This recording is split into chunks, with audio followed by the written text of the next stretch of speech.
मेरे प्यारे दोस्तों, प्यारे जीव हंसों, परमात्मा की प्यारी आत्माओं, आज मैं जो आपके सामने टॉपिक क्लियर करने जा रहा हूँ वो कबीर साहब का शब्द है जो गुरु ग्रंथ साहब पेज नंबर 343 में साफ तौर से लिखा गया है, जिसको आप कोई एप्लीकेशन गुरु ग्रंथ साहब के नाम पे डाउनलोड करके देख सकते हो, या फिर मैं फ़ोटो भी शेयर कर रहा हूँ, आप उसमें भी पढ़ सकते हो, या आप गूगल में भी सर्च कर सकते हो। तो दोस्तों, जो वाणी मैं बताने जा रहा हूँ उस वाणी का कहने का असली मकसद है 52 अक्षरों से इस जीव आत्मा को अलग करना है। 52 अक्षरों को पैदा करने वाली ये आत्मा, ये जीवात्मा उसमें ही उलझ गई है और उसके द्वारा ही मुक्ति की आस लगा के बैठी है। इसलिए कबीर साहब को ये शब्द बोलना पड़ा। आपने इसको ध्यान से विवेक लगा के समझना है दोस्तों। तो क्या कहती है वाणी? 52 अक्षर जोरे आन, सक्या न अक्षर एक पछान। कबीर साहब कहना चाहते हैं कि जितने भी नाना पंथ, नाना प्रकार के मत मतांतर, जितने भी नाना प्रकार के गुरु जो पूरे दुनिया में प्रचार करते हैं अपने अपने पंथों का, वो बताते तो यही है कि परमात्मा एक है, परमात्मा एक है, सबका वही एक है। लेकिन हर गुरु किसी ना किसी फोटो को, किसी ना किसी अपने इष्ट देव को, किसी ना किसी अपने गुरु को परमात्मा घोषित करने में लगा है। और सब कुछ बताने के बाद आपको क्या दे दिया जाता है? एक नाम दे दिया जाता है सिमरण करने के लिए। क्योंकि ऐसा कोई गुरु नहीं है जो आपको बिना नाम सिमरण करवाए, जो आपको अपना शिष्य बनाए। कोई ना कोई नाम वो आपको देगा ही देगा, चाहे कोई ज्ञान दे, चाहे कोई नाम दे।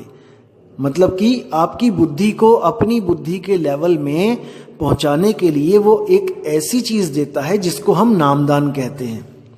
चाहे वो कोई वस्तु दिखा दे, जैसे कई संत क्या करते हैं, जो आपको नामदान के नाम पे आपको एक वस्तु दिखा देते हैं और कहते हैं कि देखो, हमने कोई नाम नहीं दिया, कोई हमने शब्द नहीं दिया, हमने तो सीधे परमात्मा ही दे दिया। क्या होता है वो जाल? वो है ब्रह्म का जाल, निराकार का जाल।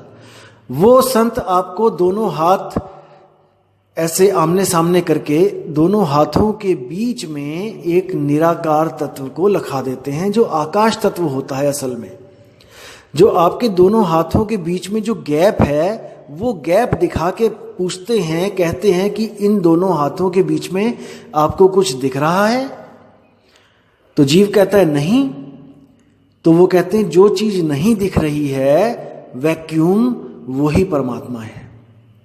वही परमात्मा है जिसको कोई काट नहीं सकता, कोई जला नहीं सकता, कोई बुझा नहीं सकता, कोई इसको खंडित नहीं कर सकता। ये एक रस एक सार है, ये हर जगह है। ऐसा नहीं है कि ये दिल्ली में नहीं है, कि ये पंजाब में है, कि ये अमेरिका में नहीं है, ये इटली में है।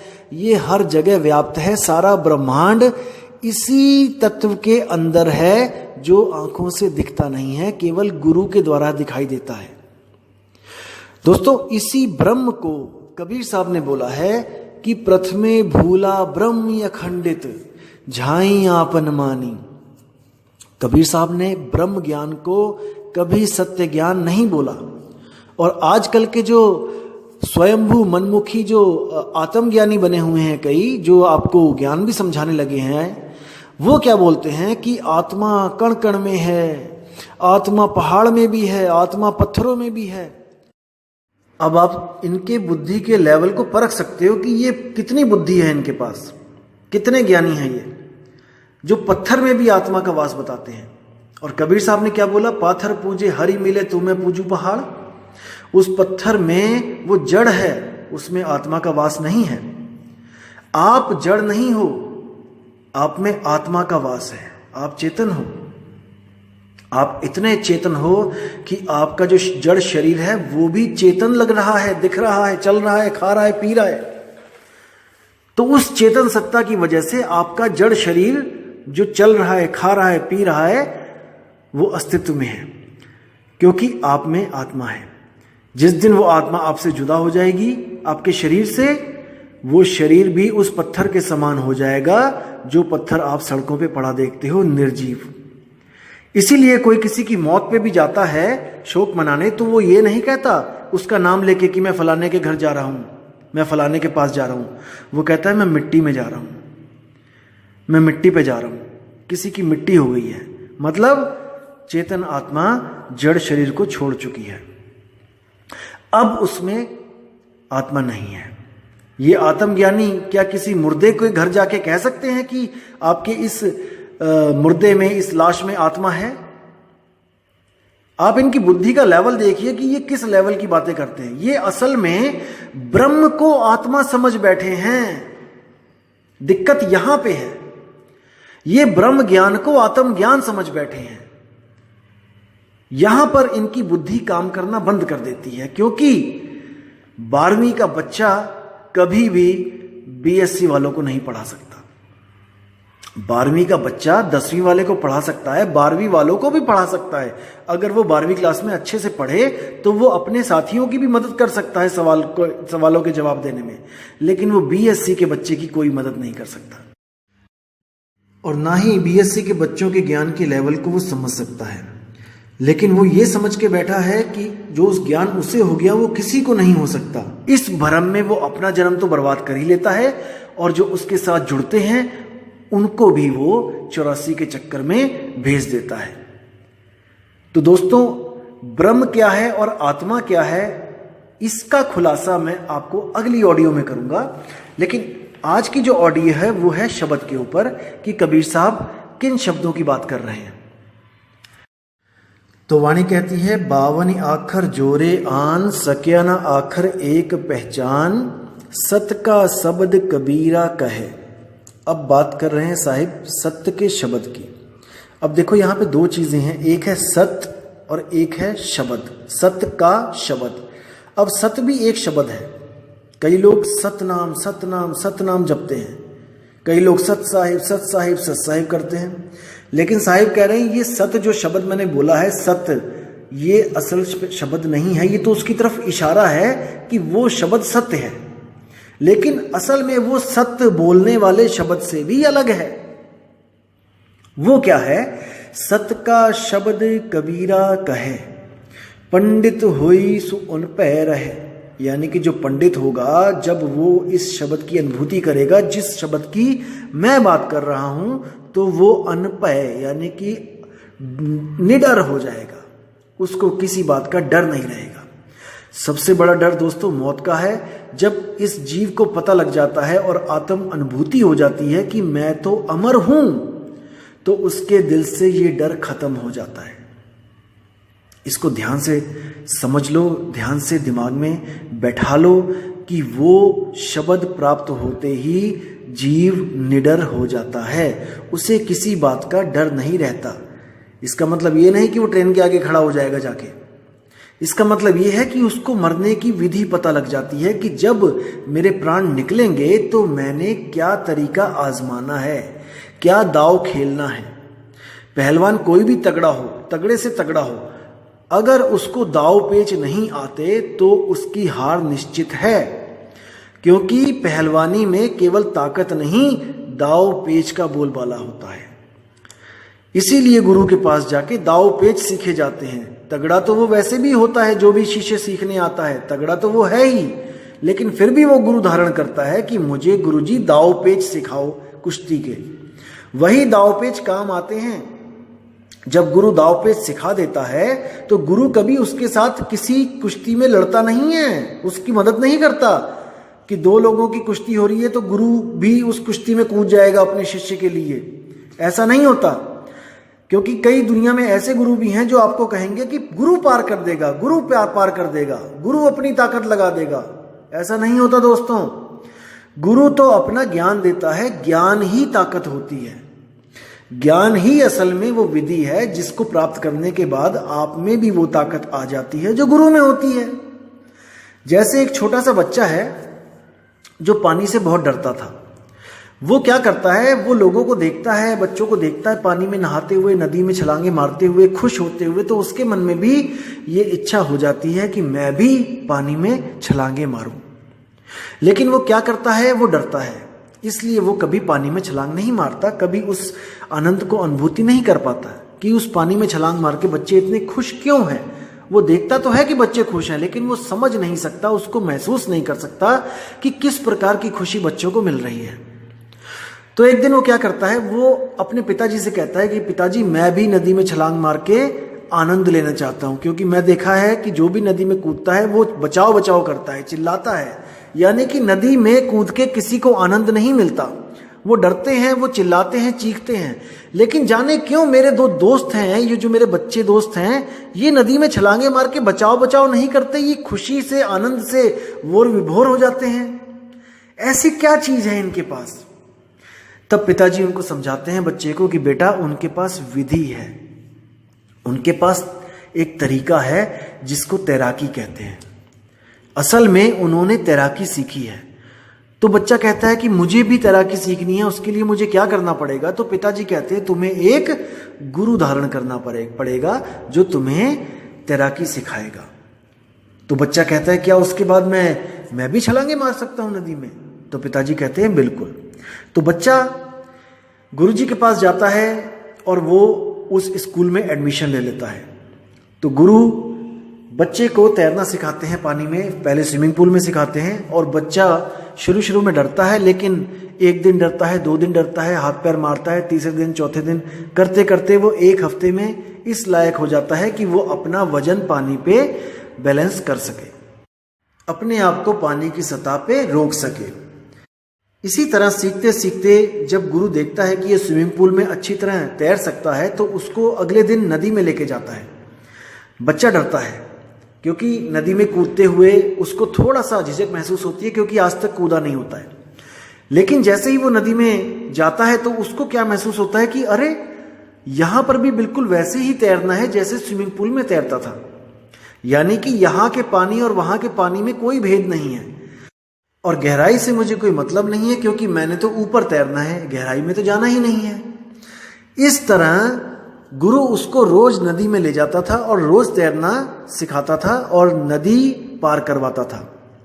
एक दिन गुरु नहीं आए और लड़का नदी पे इंतजार कर रहा था कि गुरुजी आएंगे।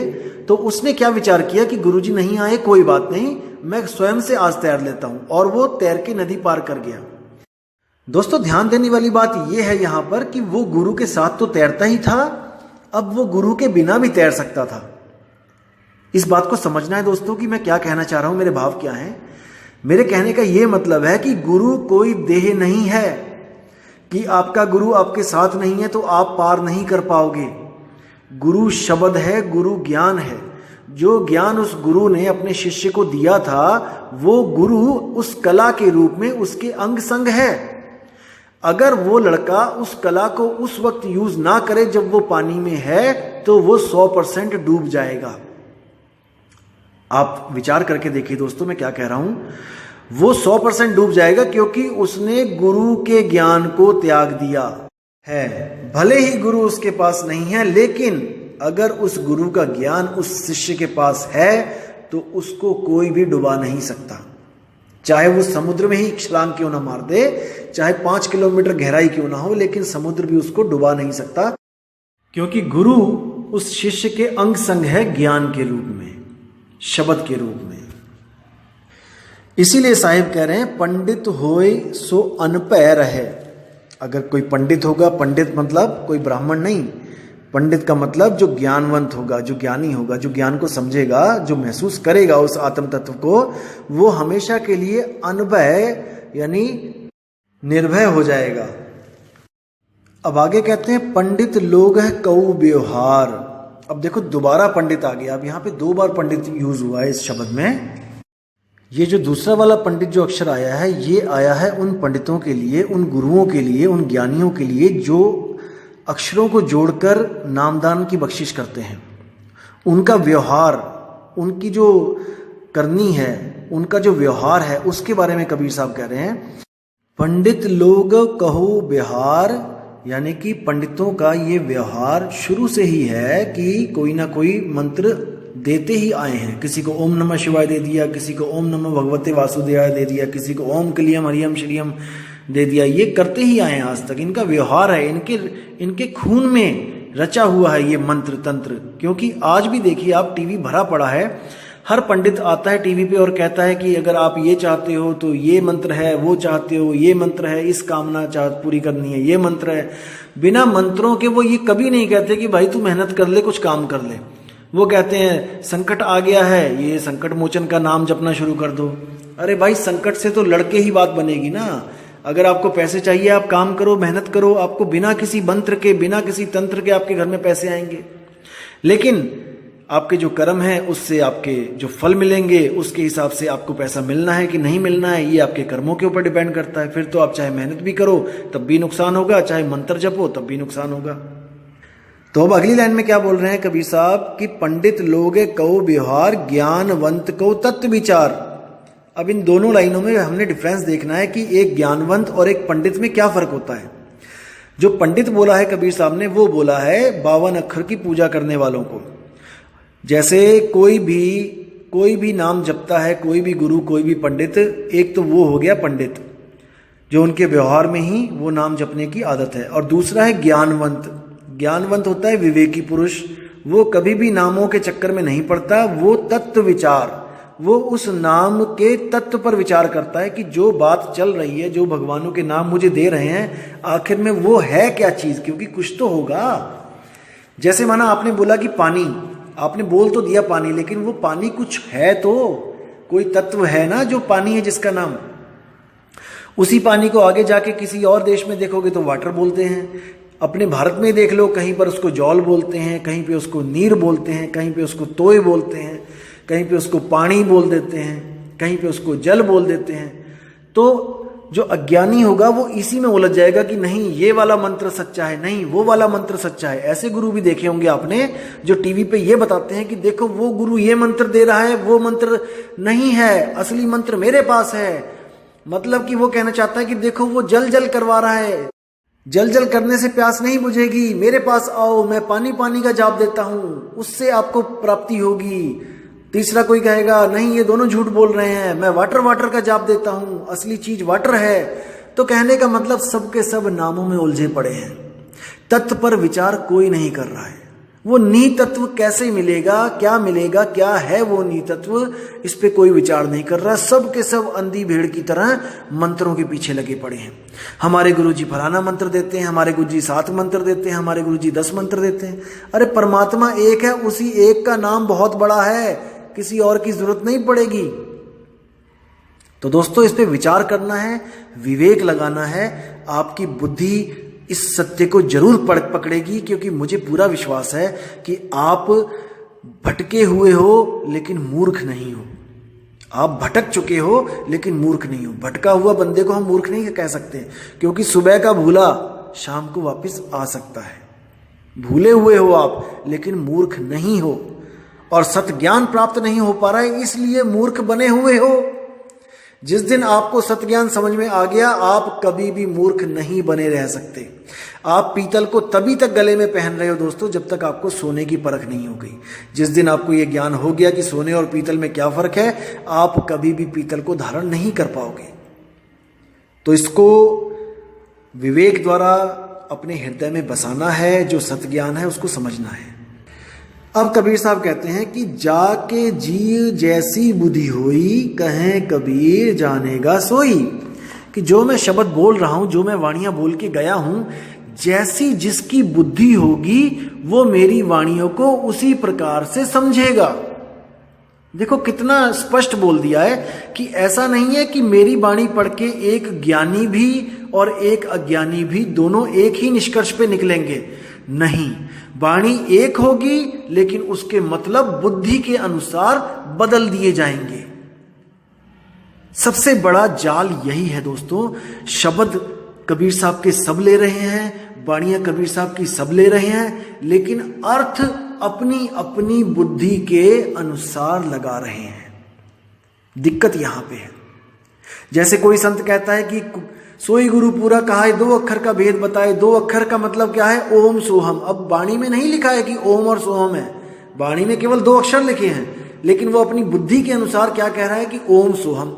अब अगर ओम और सोहम ही वो दो अक्षर हैं जिसको एक पूरा गुरु बताता है, फिर तीसरा नाम क्यों देते हो आगे?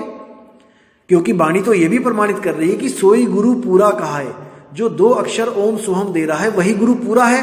फिर तुम पूरे कैसे हो गए? क्योंकि ओम सोहम तो कई पंथों में ऑलरेडी मिल रहा है। आप नाथ पंथों में जाइए, वो भी ओम सोहम का जाप देते हैं श्वासों के द्वारा। तो आप कैसे कह सकते हो कि वो अधूरे हैं? क्योंकि वाणी कह रही है दो अक्षर का भेद बताए वो गुरु पूरा है। तो यानी कि दोस्तों अपनी अपनी बुद्धि के अनुसार वाणियों को पढ़ाया जा रहा है, लोगों को भ्रमित किया जा रहा है, लेकिन आप भ्रमित अब मत होना। कबीर साहब भी कह रहे हैं कि कहें कबीर अक्षर दो भाख, होगा खसम तो लेगा राख।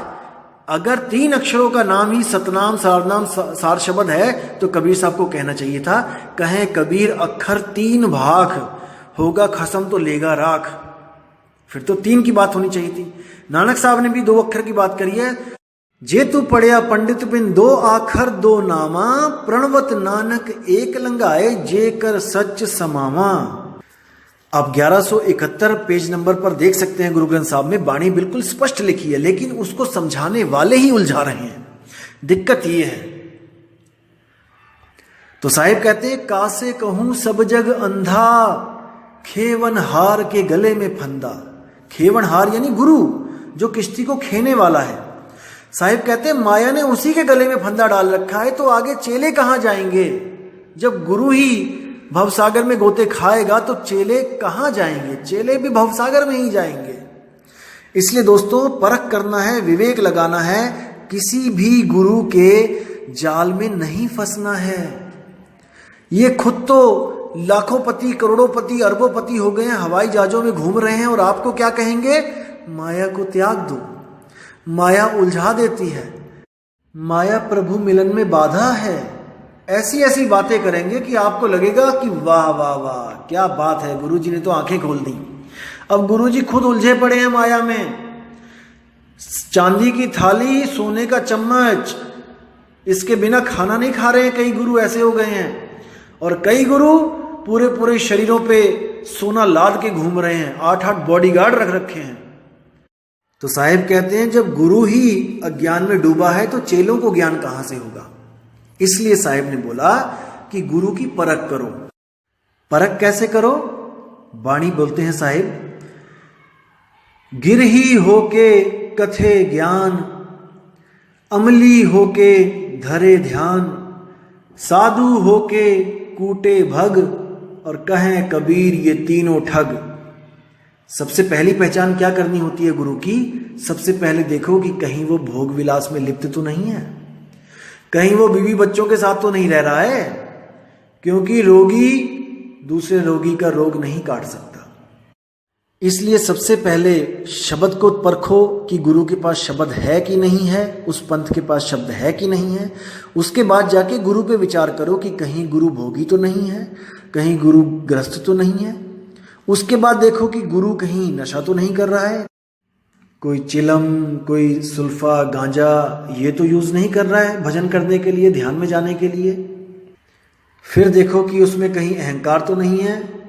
वो देखो कि कहाँ बैठ के खाना खा रहा है। अगर वो आपसे अलग बैठ के कहीं खाना खा रहा है और आपसे अलग खाना खा रहा है, जो आप खा रहे हो वो नहीं खा रहा है, तो इसका मतलब अभी उसमें गुरु भाव नहीं है, वो अपने आप को श्रेष्ठ समझ रहा है। याद रखो दोस्तों, सतगुरु के लक्षण ये नहीं है। आप जहां बैठ के खाना खाओगे वो भी वहीं बैठ के खाना खाएगा, आपके साथ बैठ के खाना खाएगा, क्योंकि वो जानता है कि आप और वो एक ही हैं, आप में और उनमें कोई फर्क नहीं है आत्म तत्व की दृष्टि से। लेकिन वो अपना सब कुछ त्याग करके मानव हित, जीव हित के कल्याण में लगे हुए हैं, इसलिए वो हमेशा हमारे सम्माननीय हैं। हमेशा हमने उनको अपने सिर पर रखना है, गुरु जी को हमेशा उनकी आज्ञा में रहना है। कभी भी विश्वासघात के बारे में सोचना भी नहीं है, गुरुद्रोही होने का कभी सोचना भी नहीं है, क्योंकि जो कुछ प्राप्त होता है गुरु के द्वारा प्राप्त होता है। गुरुद्रोही तो जन्मों जन्मों तक नरक कुंड में वास करता है।